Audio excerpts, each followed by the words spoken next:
сүреттердің аты көз оптикалық жүйе, көзді көру кемшіліктері және оларды түзету әдістері. Енді бүгінгі сабақта барлық оқушылар іске алады, көздің көру кемшіліктерін анықтайды. Көптеген оқушылар іске алады, көздің алыстан көргіштігі мен жақыннан көргіштігін түзетуді сипаттайды. Кейбір оқушылар көздің көру кемшіліктерін түзету мақсатында өз тұжырымдарын көрсетеді.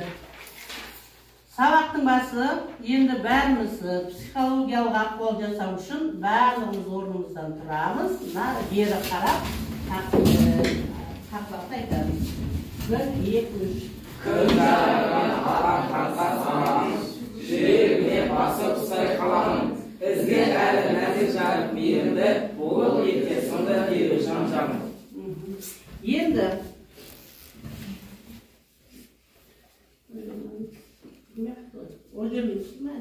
ал енді бүгінгі көңіл бүгінгі көңіл күйіміз қандай? Тамаша болса, онда отырамыз. Енді мен қазір сендерге сурет беремін. Сол сурет бойынша топқа бөлінеміз. Кім қай суретті алады? Шетінен аласыңдар. Al sur oldu.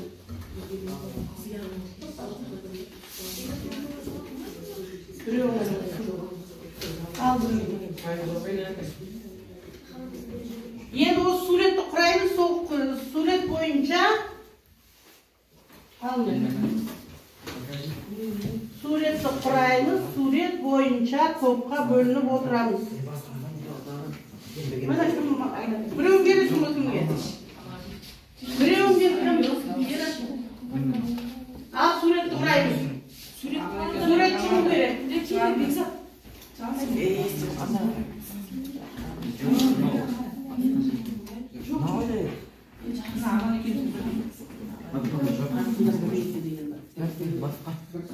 Жоқ, қара.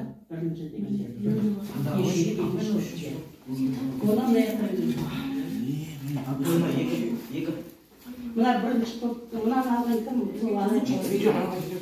Бір кімдікі? Бір мұна аяққа бар. Екі мұна аяққа бар.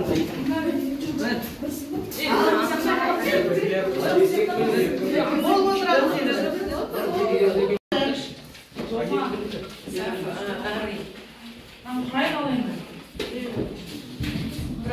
Ал енді екі топқа бөлінді. Бірінші топтың аты алыстан көргіш, екінші топтың аты жақыннан көргіш.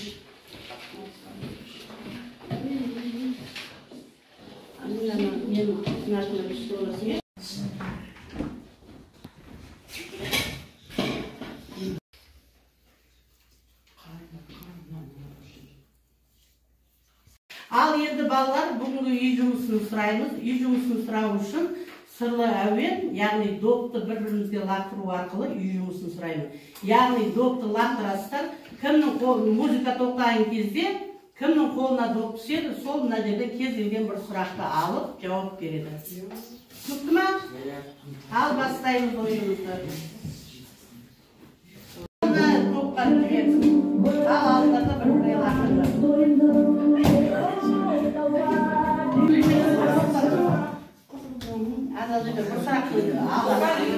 Фокаль жазықтық деп не Жоқтан алып ал.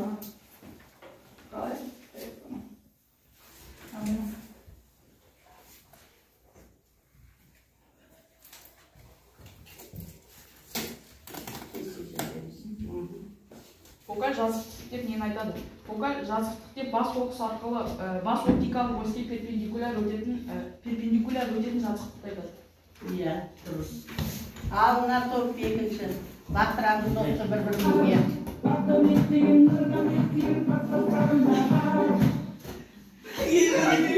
Ерей.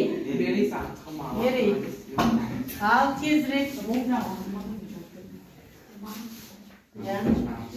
Ал сұрағыңды. Иә.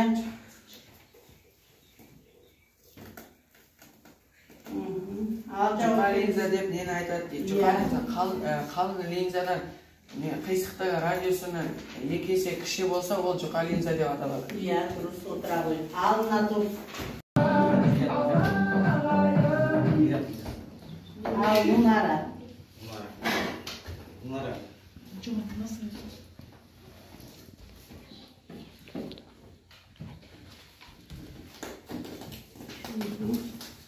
Иә, сұрағыңды оқи ғой. Линзаның оптикалық күші деп нені айтамыз? Линзаның оптикалық күші деп бас фокус аралығына теріс шаманы айтамыз. Ой, рахмет.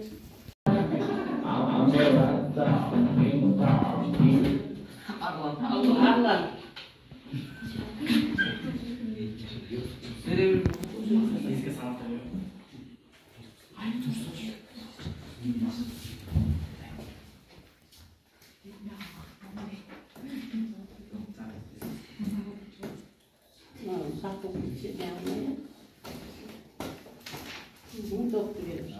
Сұрағыңды оқи ғой.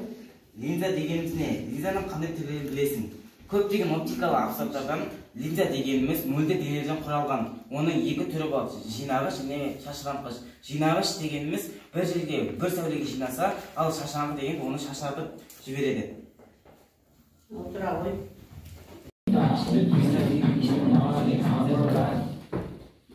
Алина.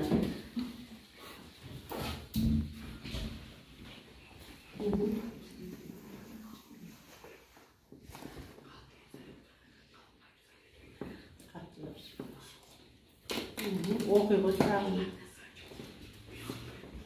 Қалың линза деп аталып деп нені айтады? Егер линзаның қалыңдығы және қисықтығы шамалас болса, оны қалың линза деп атайды. Отыра.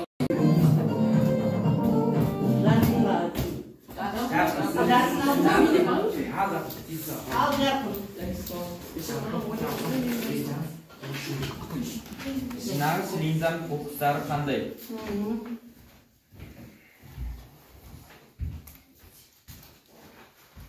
Жинағыш линзаның фокустары нақты фокустар деп бөлінеді. Топ жаңағы доп арқылы, ойын арқылы не қылдық, жауап бердік. Енді бір-бірлеріңізге 2 топ кері байланыс жасаңыздар. Кері байланыс дегеніміз білеміз, иә? Бірінші мадақ, одан кейін жаңағы сын болған кезде ұсыныс қой.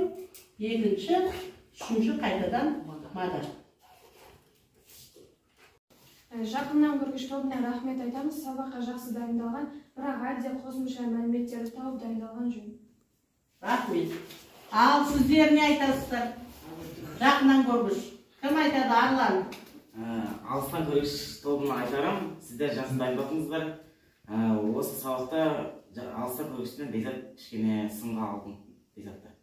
Дайын сабаққа дайындалуым керек болды, иә? Иә, рахмет.